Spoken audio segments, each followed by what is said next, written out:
आज हम लेकर आ चुके हैं सोलो लेवलिंग सीजन 3 के एपिसोड 7 को। और आज की यह वीडियो बहुत ही ज़्यादा इंटरेस्टिंग होने वाली है, इसीलिए वीडियो को अंत तक ज़रूर देखना। हमारी पिछली वीडियो में आपने देखा था कि जिनवू डबल डंजन के अंदर शैडो मोनार्क की यादें देखता है, जिसके बाद जिनवू को शैडो मोनार्क के हार्ट के साथ ह्यूज अमाउंट में माना मिलता है। और शैडो मोनार्क की हेल्प से जिनवू आसानी से आर्किटेक्ट को ख़त्म कर देता है और डबल डंजन की कहानी वहीं पर ख़त्म हो जाती है। जिसके बाद बचे हुए सभी हंटर्स जिनवू के साथ डंजन से बाहर निकल आते हैं और अंत में हमने देखा था कि बाहर निकलने के बाद जिनवू बेहोश होकर गिर जाता है। तो चलिए अब हम आगे की वीडियो को स्टार्ट करते हैं। इसके बाद हमें जापान के टोक्यो का सीन दिखाया जाता है, जहां अब तक का सबसे बड़ा एस रैंक गेट खुल चुका था। यहां हम देखते हैं कि माना क्रिस्टल्स से भरे हुए बहुत सारे ट्रक्स गेट के पास आते जा रहे हैं और अब वहां 2 लाख टन माना क्रिस्टल्स को इकट्ठा किया जा चुका है। जहां यूरी बोलता है कि इतने माना क्रिस्टल्स मेरे बैरियर के लिए काफ़ी होंगे, क्योंकि यूरी इस रैंक गेट के सामने एक मैजिक सर्कल बनाने वाला है और उसका मैजिक सर्कल इन क्रिस्टल्स के माना को अब्जॉर्ब करके गेट के सामने बैरियर बना देगा, ताकि अगर गेट ब्रेक हो तो मॉन्स्टर्स बाहर ना निकल पाए। यूरी गेट को देख ही रहा था कि तभी वह किसी का बहुत पावरफुल माना सेंस करता है। वो ऊपर एक बिल्डिंग की तरफ देखता है। उसके पास खड़ा बंदा बोलता है कि किसी के अंदर इतनी हिम्मत नहीं होगी कि वो डंजन ब्रेक होने के बाद बाहर आने की हिम्मत करेगा। तब यूरी उससे बोलता है कि मैंने कब कहा कि वह इंसान है। बिल्डिंग की छत पर यूरी, जिसका माना सेंस कर रहा था, वह कोई और नहीं बल्कि जिनू के डैड संग इल्हान थे। इल्हान यूरी को देखकर बोलता है कि इस इंसान के पास कमाल के सेंसस हैं। लेकिन बाद में इल्हान समझ जाता है कि वह क्रिस्टल्स से माना अब्जॉर्ब करता है, इसीलिए उसके सेंसस तेज हैं।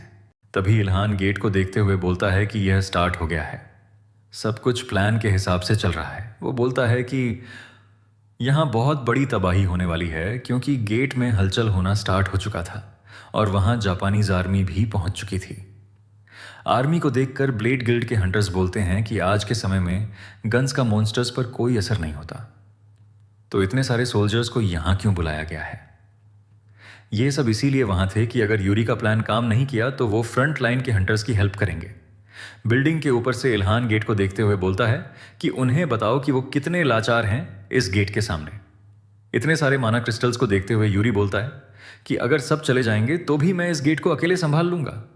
यूरी मन में सोच रहा था कि कितना अच्छा होगा जब सब लोग मुझे जानेंगे जिसने अकेले ही इस रैंक गेट को क्लियर कर दिया।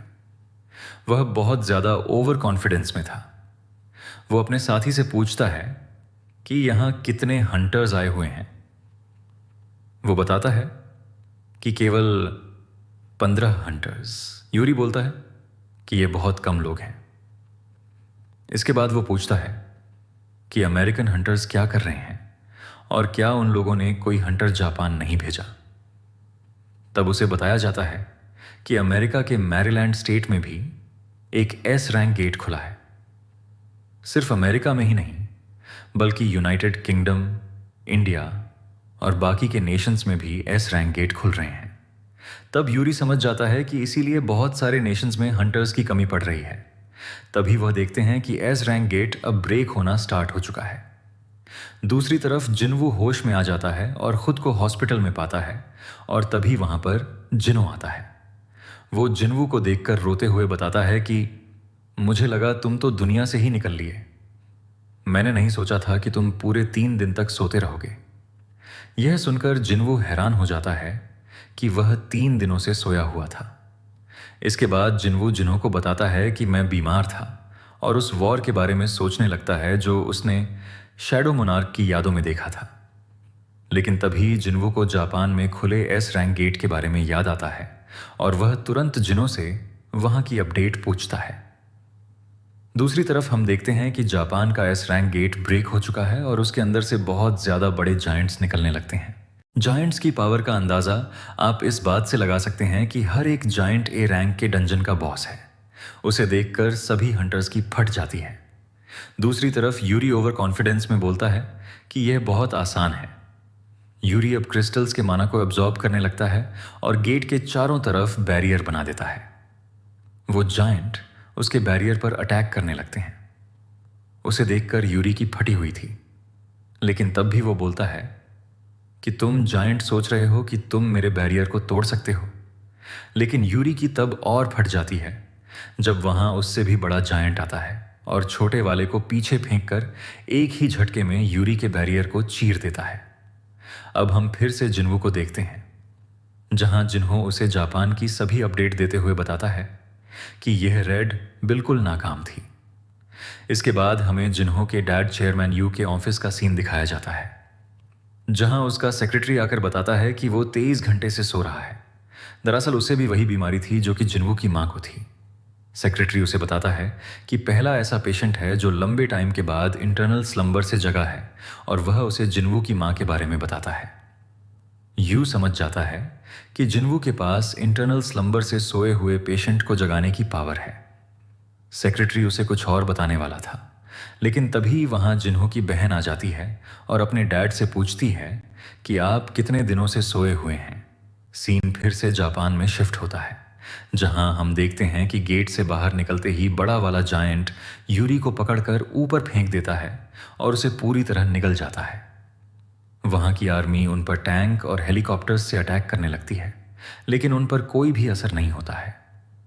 वहां के हंटर्स भी एक साथ अटैक कर देते हैं, लेकिन वो उन्हें डैमेज भी नहीं कर पा रहे थे, क्योंकि यह जायंट बड़े होने के साथ ही बहुत फास्ट थे। और इस तरह के कई जायंट्स गेट से निकलकर पूरे टोक्यो में तबाही मचाने लगते हैं। वहां की हो रही तबाही को जिन्वू टीवी पर देख रहा था, जिसे देखकर वह सोचता है कि यह तबाही किसी नर्क की तरह है। उसे शक था कि हंटर्स इसे नहीं रोक पाएंगे और इस तरह यह गेट जेजू आइलैंड की तरह पूरे एशिया को खतरे में डाल देगा। वह सोचता है कि उसे जल्द से जल्द वहां पहुंचना होगा।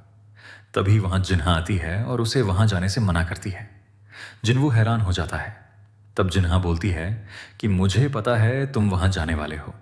तब जिन्वू उसे बताता है कि मैं वहां नहीं जाऊंगा, मैं बहुत थका हुआ हूं, इसीलिए मैंने लंबा ब्रेक लेने का सोचा है। और वह जिन्हा से चिंता नहीं करने के लिए बोलते हुए वहां से चला जाता है। जिसके बाद जिन्वू गार्डन में आता है और बेरू को बुलाता है।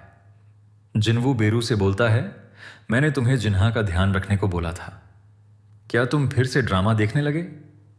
यह सुनकर बेरू को पसीने आने लगते हैं। जिन्वू बेरू से जिन्हा के बारे में पूछता है। बेरू बताता है कि वो ज्यादा सो नहीं पा रही है। जिन्वू समझ जाता है कि वो स्कूल में हुए इंसिडेंट की वजह से डरी हुई है। वो सोचता है कि उसकी पहली रेड जो 4 साल पहले हुई थी, उसके बाद जिन्हा ने आज पहली बार उसे कहीं जाने से मना किया है। इसीलिए जिन्वू को समझ नहीं आ रहा था कि उसे जापान जाना चाहिए या नहीं। तभी उसके पास चेयरमैन यू की कार आकर रुकती है और वह दोनों ऑफिस में पहुंचते हैं। जिन्वू उससे पूछता है कि तुम्हें मुझसे क्या काम है। वो जिन्वू को चेक देते हुए बोलता है कि पैसे से हर चीज नहीं खरीदी जा सकती, लेकिन इसे मेरे ईमानदार होने का प्रूफ समझो। जिन्वू को कुछ समझ नहीं आ रहा था, इसीलिए वो पूछता है कि ऐसी क्या चीज है जो आप मुझसे खरीदना चाहते हो। तब वो जिन्वू को बताता है कि मैं भी उसी बीमारी से गुजर रहा हूं जो तुम्हारी मां को भी थी। तब जिन्वू पूछता है कि क्या जिन्हो इस बारे में जानता है। इस पर यूं उसे बताता है कि मेरे डॉक्टर, मेरी वाइफ सेक्रेटरी, और अब केवल तुम्हें पता है। चेयरमैन उसे बताता है कि इससे बचने के लिए रिसर्च करते हुए पता लगा कि बस एक ही ऐसा इंसान है जो इस नर्क से आज़ाद हुआ है। वो जिन्वू से बोलता है कि अगर तुम मेरी हेल्प करोगे तो तुम्हारा यह एहसान मैं जिंदगी भर नहीं भूलूंगा। जिन्वू अपनी बहन और चेयरमैन की बातों पर सोचता है कि ऐसा लग रहा है जैसे इस बार मैं किसी और के फैसले में धकेला जा रहा हूं। इसके बाद जिन्वू उससे माफी मांगते हुए बोलता है कि मैं तुम्हारी हेल्प नहीं कर सकता। तब चेयरमैन यू पूछता है कि तो फिर तुम्हारी मां कैसे ठीक हुई। तब जिन्वू बोलता है कि अगर मुझे इलाज के बारे में पता होता और मैं इसका फायदा उठाना चाहता तो पहले ही सब बता देता। तब यू बोलता है, मैं तुम्हारी बात समझ सकता हूं। जिसके बाद जिन्वू वहां से चला जाता है। जिन्वू सोच रहा था कि वो जिन्हो के डैड हैं। मुझे उनसे झूठ नहीं बोलना चाहिए था, लेकिन मैं उन्हें ठीक से नहीं जानता और क्या पता वो बीमारी का झूठा नाटक कर रहे हों। दूसरी तरफ हम देखते हैं कि जापान में जायंट्स बुरी तरह से तबाही मचाए हुए हैं। वो जायंट इतने बड़े होते हैं कि आर्मी टैंक और इंसान उनके सामने किसी कीड़े की तरह दिख रहे थे। वो जायंट लगातार बिल्डिंग और पेड़ों को डिस्ट्रॉय करते जा रहे थे। हेलीकॉप्टर में बैठे हंटर देखते हैं कि बाकी सभी बीस्ट वहां से बाहर निकल चुके हैं, लेकिन गेट के सामने का यह सबसे बड़ा वाला जायंट वहां से हिला तक नहीं है। उन लोगों को कुछ समझ नहीं आ रहा था कि वो जायंट गेट को गार्ड कर रहा है या फिर वो किसी का वेट कर रहा है।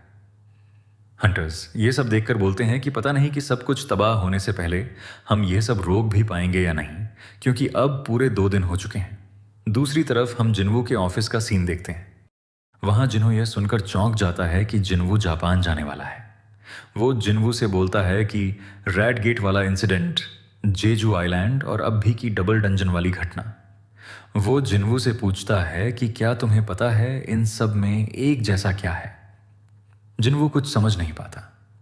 तब जिन्हो उसे बताता है कि इसमें एक जैसा यही है कि इन सभी रेड में मैं नहीं हूं। वो जिन्वू को बताता है कि मैं केवल सबको यही बता सकता हूं कि मैं हमेशा तुम्हारे साथ रहता हूं। वो रोते हुए जिन्वू को बताता है कि तुम्हारी वजह से सबको अपनी झूठी एबिलिटी बताता हूं। दरअसल वो चाहता था कि जिन्वू उसे भी अपने साथ जापान लेकर जाए और सब लोग उसे जानने लगे। तब जिन्वू बोलता है कि अभी तो तुम मुझे ना जाने का ज्ञान दे रहे थे, तुम्हें अच्छे से पता है मैं कहाँ जाने की बात कर रहा हूँ।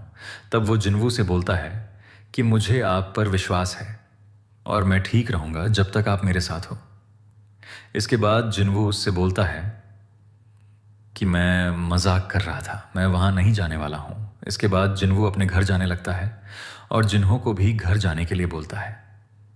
जिन्वू घर जाते हुए आर्किटेक्ट के बारे में सोच रहा था कि कांडियारू मेरे जितना ही पावरफुल था। इसका मतलब यह दुनिया बहुत ज़्यादा पावरफुल क्रिएचर्स से भरी हुई है। यह दुनिया बहुत बड़ी है। जिन्वू अपने घर पहुंचता है और खाना खाते टाइम जिन्हा और चेयरमैन यू के बारे में सोचता रहता है कि उसे खुद फैसला लेना होगा।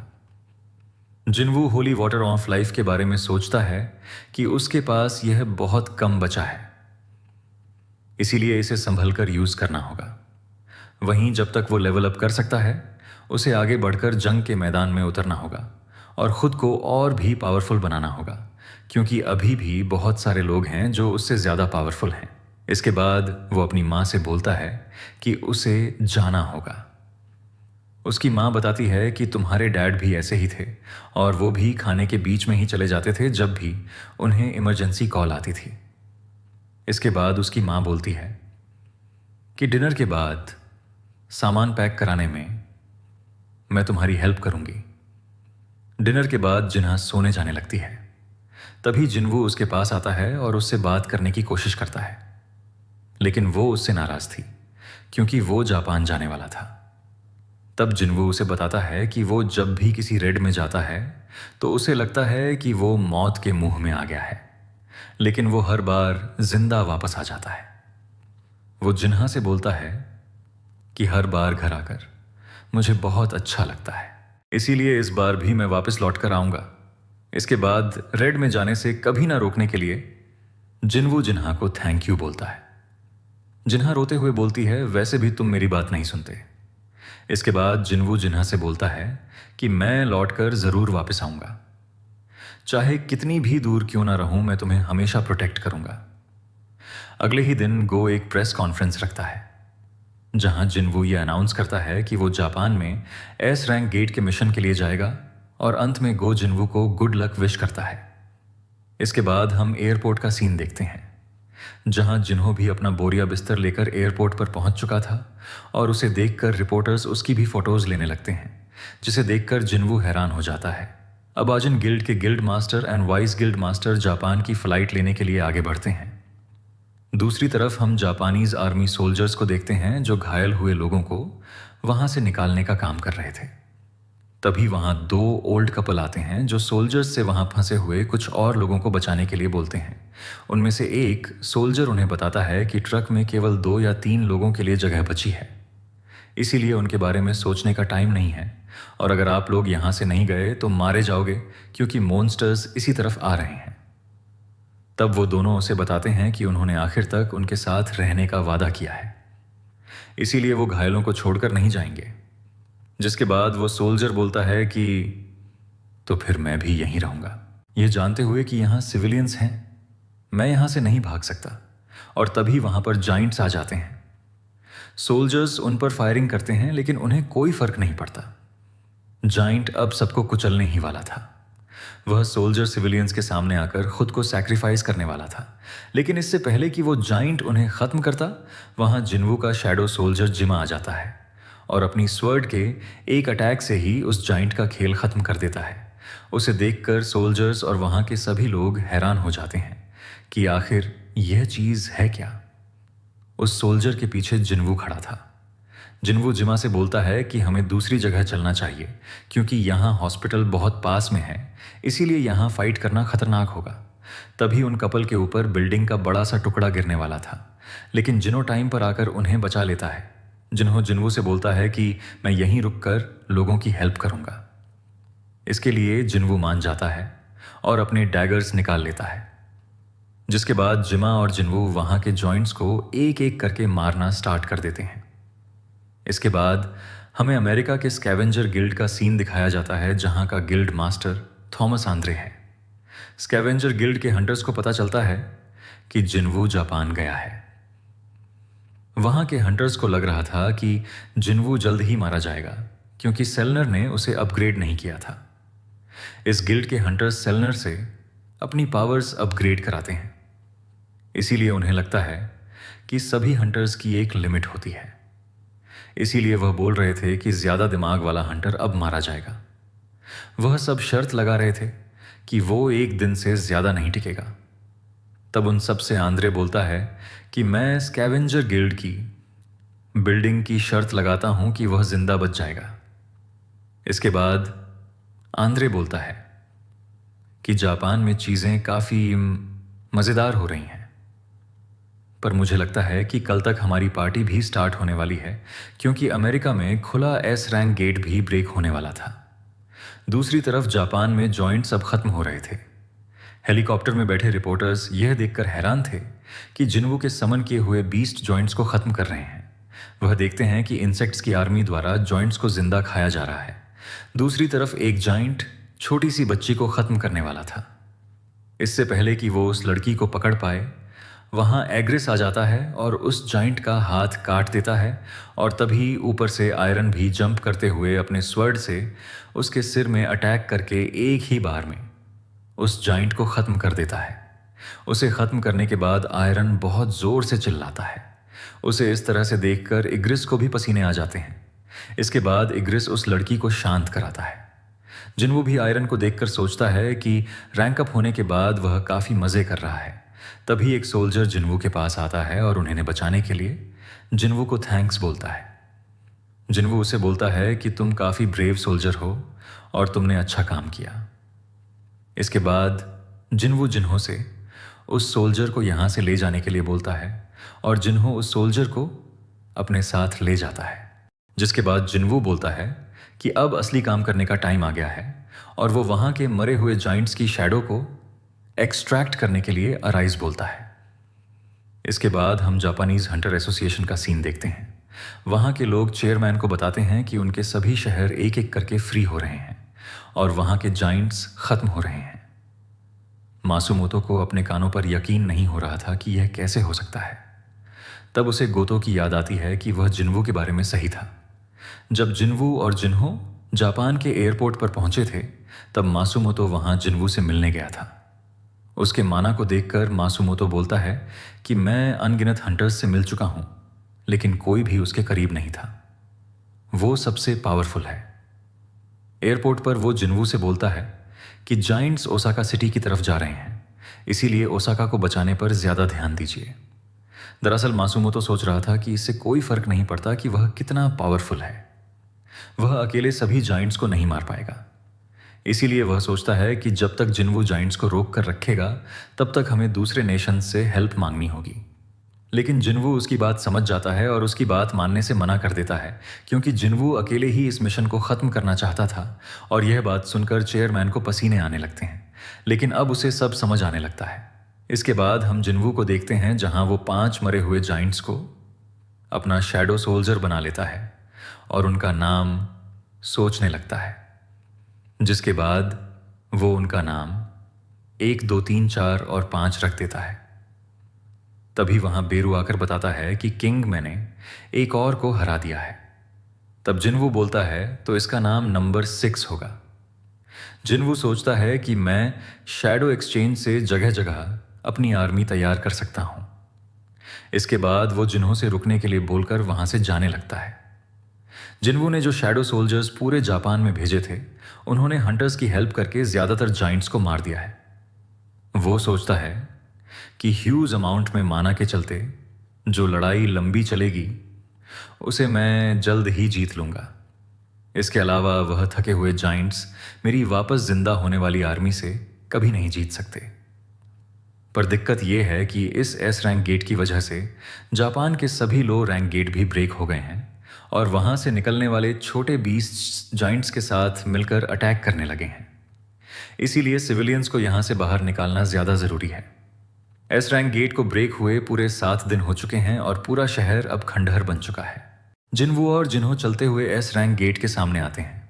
जिन्वू से बोलता है, बड़े भाई, यह जगह तो पूरी तरह से बर्बाद हो गई है। जिन्वू भी हाँ बोलता है। तभी वहां हनेकावा नाम की हंटर आती है और बताती है कि टोक्यो में वह अकेली बची है। वह बताती है कि आपको मिलाकर 16 एस रैंक हंटर्स को यह काम दिया गया था, जिसमें से 6 जापान, 2 चाइना, 3 कनाडा, 2 इंडिया और एक रशिया और यूनाइटेड किंगडम के हंटर्स थे। जिन्वू सोचता है कि ग्रुप के हिसाब से 6 ग्रुप्स थे, जिसमें से 3 एस रैंक हंटर मारे जा चुके हैं। इसलिए वो सोचता है कि जब एस रैंक हंटर्स मारे गए तो बहुत से निचले रैंक के हंटर्स भी मरे होंगे। एस रैंक गेट से कुल मिलाकर 31 जाइंट्स निकले थे, जिसमें से एक समुद्र के रास्ते से चाइना की तरफ जा रहा है। इसके बाद हनेकावा जिन्वू को बताती है कि हमारे पास जापान को बचाने के लिए हंटर्स की कमी है, लेकिन आपकी हेल्प से हमने बहुत से जाइंट्स को मार दिया है और बचे हुए जाइंट्स को आपके सोल्जर्स और हंटर्स मार रहे हैं। तब जिन्वू बोलता है कि लगता है अब गेट को गार्ड करने वाला जाइंट अकेला बचा है। वहां की तबाही को देखकर जिन्वू को लग रहा था कि यह नज़ारा उसने पहले भी कहीं देखा है। जिन्वू को यहाँ का सीन डेमन कैसल की याद दिला रहा था। इसके बाद जिन्वू उन लोगों से बोलता है कि अब इसे ख़त्म करने का टाइम आ चुका है। तब हनेकावा बोलती है कि अभी तक सभी हंटर्स यहाँ नहीं आए हैं। तब जिन्वू उसे बताता है कि सब के सब यहीं पर हैं। इसके बाद हमें ब्लेड गिल्ड के हंटर्स का सीन दिखाया जाता है। यहाँ पर एक हंटर गुस्से में थी। वो बोलती है कि जिन जाइंट्स के सामने हम इतनी मुश्किल में थे, उन जाइंट्स को सभी शैडो सोल्जर्स आधे अधूरे मारकर टोक्यो जा रहे हैं और डैमेज हुए जाइंट्स को ये हंटर्स खत्म कर रहे थे। इसीलिए यह बोलती है कि वो समन्स चाहते हैं कि हम उनके बाद यहाँ की सफाई करें। दूसरी तरफ हम देखते हैं कि जिन्वू अब अपनी पूरी शैडो आर्मी को गेट के सामने बुलाता है, जिसके बाद एक एक करके वहां सभी सोल्जर्स आने लगते हैं। यहां पर अब टस्क, जिमा, आयरन, इग्रिस और शैडो जाइंट्स के साथ साथ अनगिनत शैडो सोल्जर्स की आर्मी आ चुकी थी। तभी बेरू भी उड़ते हुए यहां पर आ जाता है। जिन्वू बोलता है, तो तुम सब आ गए, सबने बहुत अच्छा काम किया है। बेरू जिन्वू को थैंक यू किंग बोलता है। जिन्वू से बोलता है कि तुम हनेकावा को लेकर थोड़ी दूर रहना और दोनों आगे की तरफ बढ़ते हैं। जिसके बाद जिन्वू अपने सभी सोल्जर्स को एक साथ बाहर बुलाता है और सीधे एस रैंक गेट पर अटैक करने का ऑर्डर देता है। जिसके बाद सभी शैडो सोल्जर्स रोर करने लगते हैं और एक साथ एस रैंक गेट के सामने खड़े सबसे बड़े वाले जाइंट पर अटैक करने के लिए आगे बढ़ते हैं। इससे पहले कि वे सब उस पर अटैक कर पाते, वो जाइंट अपनी स्वॉर्ड के एक स्लैश से ही 100 से ज्यादा सोल्जर्स को खत्म कर देता है। वो जाइंट बहुत बड़ा था और वह इतनी खतरनाक एनर्जी को रिलीज कर रहा था कि जिन्वू को वहां से भागने का मन कर रहा था। यह उसके लिए बुरी फीलिंग थी और उसे अपनी आंखों पर विश्वास नहीं हो रहा था। लेकिन जिन्वू सोचता है कि इस डर से छुटकारा पाने के मेरे पास 2 रास्ते हैं। पहला, वहां से भागकर अपने दुश्मन को भूल जाओ या फिर उस प्रॉब्लम की जड़ तक पहुंचकर उसे उखाड़ दो। जिन्वू के सोल्जर्स लगातार उस पर अटैक कर रहे थे, पर वो जाइंट किसी को अपने पास तक नहीं भटकने दे रहा था। केवल सोल्जर एंट्स उसके पैरों को खा रही थीं। बेरू से अब रुका नहीं जा रहा था और वह फाइट करने के लिए आगे बढ़ता है, लेकिन जिन्वू उसे अब भी जाने से रोक देता है। जिन्वू को इतने सोल्जर्स के मरने की उम्मीद पहले से थी, लेकिन उसके पास अभी बहुत माना है। इसीलिए वो चाहता था कि जब तक उसकी कमजोरी का पता नहीं चल जाता, तब तक सोल्जर्स उस पर अटैक करते रहेंगे। वो जाइंट जमीन में पंच करके बहुत सारे एंट्स को मार रहा था। जिन्वू के सोल्जर्स लगातार उस पर अटैक कर रहे थे, लेकिन उसे खरोंच भी नहीं आ रही थी। वो लगातार सोल्जर्स को खत्म कर रहा था और उनके वापस जिंदा होने के चलते जिन्वू का माना खत्म हो रहा था। जिन्वू देखता है कि उसकी बॉडी पर किसी तरह के अटैक का असर नहीं हो रहा है, जैसे उसने कोई आर्मर पहन रखा हो, और इसीलिए वो किसी भी अटैक को रोक नहीं रहा है। लेकिन तभी जिन्वू को याद आता है कि उसने पहले केवल एक बार एक अटैक को रोका है और वही उसकी वीकनेस है। जिसके बाद जिन्वू तुरंत काइसल को समन करता है और बेरू को भी अटैक करने का ऑर्डर दे देता है। बेरू तुरंत उसकी आंखों पर अटैक कर देता है, लेकिन वो खुद को बचा लेता है और जिन्वू इग्रिस के साथ आगे बढ़ता है। इग्रिस अपनी स्वॉर्ड से उसकी आंखों पर स्लैश अटैक करता है, लेकिन वो पीछे झुककर इस अटैक से भी खुद को बचा लेता है। यह देखकर जिन्वू को कंफर्म हो जाता है कि उसकी आंखें ही उसकी वीकनेस हैं। इग्रिस एक और स्लैश मारता है, जिससे उसका हाथ कट जाता है। इग्रिस तुरंत उसके ऊपर दौड़ते हुए उसकी आंखों पर अटैक करता है, जिससे वो काफी डैमेज हो जाता है। जिन्वू तुरंत कमांडर्स ऑर्डर का यूज करता है, जिसके बाद जिन्वू, बेरू और इग्रिस एक साथ उसकी आंखों पर टूट पड़ते हैं। यह सब देखकर हानेकावा बोलती है कि यह वॉर अब हंटर्स और बीस्ट्स के बीच की नहीं रही, बल्कि अब मॉन्स्टर्स के बीच की हो गई है। अब जिन्वू उसकी आंखों के पास खड़े होकर मल्टीलेशन का यूज करता है और स्पीड से उसकी एक आंख को पूरी तरह से काट देता है, जिससे उसकी आंख ब्लास्ट हो जाती है और जिन्वू तुरंत बेरू को सिग्नल देता है। बेरू बोलता है, आपकी इच्छा सर आंखों पर, और वो तुरंत उसकी एक आंख के अंदर घुस जाता है। जिन्वू मल्टीलेशन को एक्टिवेट करता है, जिसके बाद बेरू अंदर से और जिन्वू बाहर से जाइंट को काटना स्टार्ट कर देते हैं। दोनों मिलकर उसे बुरी तरह काट कर खत्म कर देते हैं। उसके मरते ही नोटिफिकेशन आ जाती है कि आपने एनिमी को हरा दिया है, और जिन्वू का लेवल अप हो जाता है। नीचे से जिन्हो भी देखता है कि जिन्वू ने जाइंट को खत्म कर दिया है। जब जिन्वू नीचे आता है, तब जिन्हो बताता है कि यह फाइट बहुत शानदार थी। मुझे विश्वास नहीं हो रहा कि आपने बास को हरा दिया है। जिन्वू सोचता है कि सिस्टम ने यह नहीं बोला है कि आपने डंजन के बॉस को हरा दिया है। इसका मतलब रेड अभी खत्म नहीं हुई है। इसके अलावा वहां पर कोई ब्लैक स्मोक भी नहीं था। इसका मतलब इस टारगेट की शैडो नहीं निकाली जा सकती है। तभी उसी मरे हुए जाइंट से कुछ आवाज आती है। जिन्वू तुरंत जिन्हो को पीछे करते हुए अपने डैगर्स निकाल लेता है, लेकिन जाइंट के मुंह से बेरू निकलकर बोलता है, अरे ये मैं हूं किंग, क्योंकि बेरू उसे काटने के लिए उसके अंदर घुस गया था। जिन्वू भी अब रिलैक्स हो जाता है और वह सोचता है कि भले ही यह जाइंट मर चुका है, लेकिन अभी भी उसके पास इतना माना है कि वह बेरू की प्रेजेंस को छिपा सके। लेकिन तभी गेट के अंदर से पावरफुल माना स्टॉर्म आता है।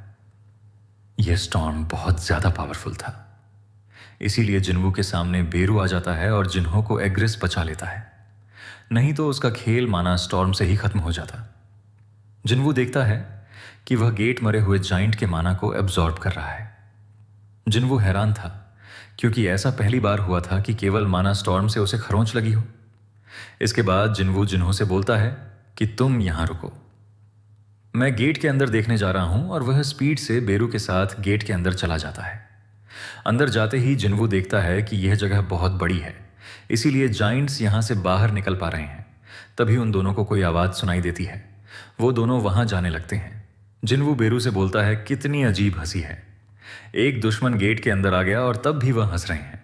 जिसके बाद जिन्वू और बेरू बॉस तक पहुंच जाते हैं। तभी हम डंजन के बॉस को देखते हैं, जो चेन से पूरी तरह जकड़ा हुआ था। वो हंसते हुए रूलर्स को नीच बोलता है। वो जिन्वू की प्रेजेंस को फील करते हुए बोलता है कि देखो, मुझे पहले देखने कौन आया है। वो जिन्वू से बोलता है, स्वागत है मोनार्क। जिन्वू सोचता है कि क्या यह बंदा बॉस है। वो जिन्वू से बोलता है, मुझे इन चेन से आजाद करो। मुझे पता है कि रूलर्स ने क्या प्लान किया है। मुझे बाकी के मोनार्क्स को बताना होगा। तभी वो जिन्वू की तरफ देखता है और बोलता है, तुम वो नहीं हो जिसे मैं जानता हूं। दरअसल यह बॉस भी एक मोनार्क है जिसका नाम लेगिया है। एब्सोल्यूट बीइंग को मारने के बाद रूलर्स ने मोनार्क्स के साथ हुई वॉर में लेगिया को जिंदा पकड़ लिया था और उसे माना अब्जॉर्ब करने वाली चेन से सील कर दिया था, और रूलर्स ने ही जापान में गेट बनाकर लेगिया को यहां इस तरह रखा है। अब जिन्वो उससे पूछता है कि क्या रूलर्स ने तुम्हारे साथ यह सब किया है। लेगिया उसे बताता है कि आने वाली असली जंग की नींव रखने के लिए एक जरूरी कदम के रूप में रूलर्स मेरा यूज कर रहे हैं। जिन्वो सोचता है कि उसने लगातार बीस्ट से बात की, लेकिन उनमें से कोई भी उनका ओरिजिन नहीं बता पाया। वो लेगिया से पूछता है कि रूलर्स कौन हैं जिनकी तुम बात कर रहे हो। तब लेगिया बताता है कि वह मोनार्क्स के बहुत पुराने दुश्मन हैं। जिन्वो सोचता है कि मोनार्क के दुश्मन, तो क्या इसका मतलब वो मेरे भी दुश्मन हैं। जिन्वो पूछता है कि उन्होंने तुम्हें चेन से क्यों जकड़ा है। तब वह बताता है कि मैं खुद एक मोनार्क हूं। वो बोलता है सारे रूलर्स और मोनार्क्स तुम्हारे पीछे हैं और अभी तुम इतने पावरफुल नहीं हो कि सबसे लड़ पाओ। तुम्हें और भी दोस्तों की जरूरत है। जिन्वो पूरी तरह से हैरान था। वो जिन्वो से बोलता है कि मेरी चेन खोल दो और मैं तुम्हारी हेल्प करूंगा। जिन्वो बोलता है तुम बीस्ट होकर एक इंसान की हेल्प करोगे और तुम चाहते हो कि मैं विश्वास करूं कि तुम ऐसा करोगे। तब लेगिया बोलता है तो फिर मैं तुम्हें विश्वास दिलाऊंगा। वो कुछ बोलने लगता है जिसे जिन्वो समझ नहीं पाता। तभी जिन्वो को नोटिफिकेशन आती है कि किंग ऑफ जाइंट्स ने प्लेस ऑफ ट्रस्ट स्किल को कास्ट किया है। जिन्वो नोटिफिकेशन के बारे में कुछ देर सोचता है, लेकिन वह इस कास्ट को एक्सेप्ट कर लेता है। अब जब तक दोनों लोग कॉन्ट्रैक्ट को खत्म करने के लिए मान नहीं जाते, तब तक कास्टर और एक्सेप्टर एक दूसरे से झूठ नहीं बोल सकते हैं। लेगिया फिर से बोलता है कि मुझे यहां से फ्री करो। जिन्वो बोलता है ठीक है, मुझे तुम्हारे ऊपर विश्वास है। लेगिया उसे बताता है कि अब तुम झूठ नहीं बोल सकते हो। इसके बाद जिन्वो उससे पूछता है कि तुम मुझसे ऐसे कैसे बात कर पा रहे हो, ना कि दूसरे मैजिक बीस्ट की तरह। तब लेगिया बोलता है तुम एक मोनार्क को उन डंजन्स के बीस्ट के साथ कैसे रख पा रहे हो जबकि हम उन पर राज करते हैं। वह बताता है कि गेट्स से निकले हुए डंजन के बीस्ट वो सब ऐसे सोल्जर्स हैं जिन्हें रूलर्स ने हराने के बाद कैद कर लिया था। क्योंकि वे अनंत काल तक कैद में थे, इसीलिए उनकी दिमागी हालत ठीक नहीं रहती। लेकिन मैं एक मोनार्क हूं, किसी बीस्ट की तरह नहीं। मेरी मेंटल हेल्थ ठीक है। वो बताता है कि मैं काफी टाइम से भागने का मौका ढूंढ रहा था और अब मैं तुमसे मिला। जिन्वो उससे पूछता है कि रूलर्स वही जो सिल्वर आर्मर में रहते हैं और जिनकी पीठ पर पंख होते हैं, तो क्या वही हम पर यानी कि इंसानी दुनिया में बीस्ट भेजते हैं। लेगिया हां बोलते हुए उसे बताता है कि वह रूलर्स की आर्मी है। तब जिन्वो पूछता है कि आखिर क्यों वो घटिया रूलर्स हम पर बीस्ट भेजते हैं। लेगिया बताता है कि रूलर्स इस दुनिया को एक जंग का मैदान बनाना चाहते हैं और वो एक बार फिर मोनार्क्स के साथ जंग करना चाहते हैं। जिन्वो को कुछ समझ नहीं आ रहा था, इसीलिए वह पूछता है कि रूलर्स उन बीस्ट्स को भेजकर इस दुनिया को एक जंग के मैदान में क्यों बदलने की कोशिश कर रहे हैं और उनका असली इरादा क्या है। तब लेगिया बताता है कि रूलर्स का सिर्फ एक ही इरादा है, तुम्हारी दुनिया को माना से भर देना। जिन्वो सोचता है कि गेट से निकलने वाले मैजिक बीस्ट को कर्स की तरह माना जाता है, जबकि उसी गेट से निकला माना भगवान की तरह देखा जाता है। हंटर ही नहीं बल्कि आम इंसान भी यही सोचते हैं। वो चीजें जिनमें माना होता है जैसे क्रिस्टल या एसेंस स्टोन, वे इस वक्त दुनिया में एनर्जी का सबसे बड़ा सोर्स हैं। इसीलिए वो हैरान है कि रूलर्स इसका यूज जंग की तैयारी के लिए कैसे कर रहे हैं। लेगिया जिन्वो को बताता है कि रूलर्स कैद हुए बीस्ट का यूज करके इस दुनिया में माना फैला रहे हैं। वो कहता है कि यहां माना की डेंसिटी बढ़ती जा रही है, तो तुम ये कह सकते हो कि रूलर्स ने बीस्ट्स के खून से भरी मिट्टी में खेती की है। वो बताता है कि बीस्ट्स के मरने और क्रिस्टल से निकला माना इस दुनिया को पावरफुल बनाता है। इसीलिए रूलर्स ने ऐसी दुनिया बनाने का सोचा जो जंग के दौरान खत्म ना हो। इसीलिए रूलर्स गेट्स बनाकर कैद किए हुए बीस्ट और मॉन्स्टर्स को यहां भेजते रहते हैं। जिन्वो पूछता है कि जंग से क्या मतलब है। तब वह बताता है कि एक बार फिर रूलर्स और मोनार्क्स के बीच बहुत बड़ी जंग होने वाली है। वह जिन्वो से कहता है कि बहुत जल्द तुम्हारी दुनिया जीवित नर्क में बदल जाएगी। इसके बाद वह बोलता है कि अब टाइम नहीं बचा है। जब हमारे मिलने की बात फैल जाएगी तो रूलर्स और मोनार्क्स खड़े होकर देखते नहीं रहेंगे, यहां तक कि रूलर्स के प्यादे अपनी चाल पहले ही चल चुके होंगे। तब जिन्वो बोलता है कि तुम ऐसा बोल रहे हो जैसे वो घटिया रूलर्स मुझे पाने के लिए निकले हो। तब लेगिया कहता है कि तुम सच में कुछ भी नहीं जानते हो क्या? तुम्हारे पास जो पावर है वो तुम्हारी नहीं है। बोला जाए तो तुम्हें यह पावर दी गई है और इसका मतलब है कि इस पावर के असली मालिक ने मोनार्क्स को धोखा दिया है और अब तुम रूलर्स और मोनार्क्स दोनों के दुश्मन बन गए हो। इसके बाद लेगिया चालाकी से जिन्वो को फंसाने की कोशिश करता है। वह कहता है कि मैं तुम्हारे साथ लड़ने की कसम खाता हूं, तो क्या अब तुम मेरी हेल्प करोगे? तब जिन्वो बोलता है कि अगर तुम सच में मेरे साथ खड़े रहना चाहते हो तो मेरे शैडो सोल्जर बन जाओ। यहां लेगिया जिन्वो के पीछे कुछ देखकर हैरान हो जाता है। इसके बाद वह जिन्वो को बताता है कि मोनार्क्स और रूलर्स के पास एस्ट्रल बॉडी होती है जो उनके मरने के बाद खत्म हो जाती है, इसीलिए उन्हें शैडो में नहीं बदला जा सकता। वो कहता है अब मैंने तुम्हें अपनी हेल्प करने का कारण बता दिया है। उसकी पूरी बातों से जिन्वो हालात को समझ चुका था, लेकिन उसे कुछ अजीब सा महसूस हो रहा था। उसे लग रहा था कि वह अब भी कुछ अनदेखा कर रहा है और वह अपने डैगर्स निकाल लेता है। तभी लेगिया कहता है कि मुझे इन चेन से आज़ाद करो।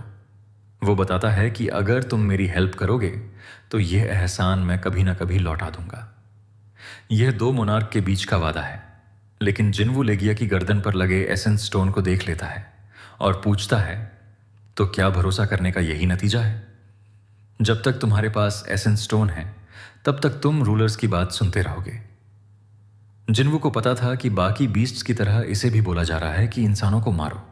लेगिया तुरंत गुस्से में जिन्वो पर अटैक करता है। जिन्वो उसके अटैक से बचते हुए अपने वादे को वापस ले लेता है और कहता है मैं तुम्हें जिंदा नहीं छोड़ सकता। तुम बहुत बड़ी मुसीबत हो और आगे चलकर मेरे लिए परेशानी खड़ी कर सकते हो। लेगिया कहता है तुम गलत हो, मैं कोई मुसीबत नहीं बल्कि असली मुसीबत तुम हो। जिन्वो उसकी बात नहीं सुनता और उसे बुरी तरह काटना शुरू कर देता है।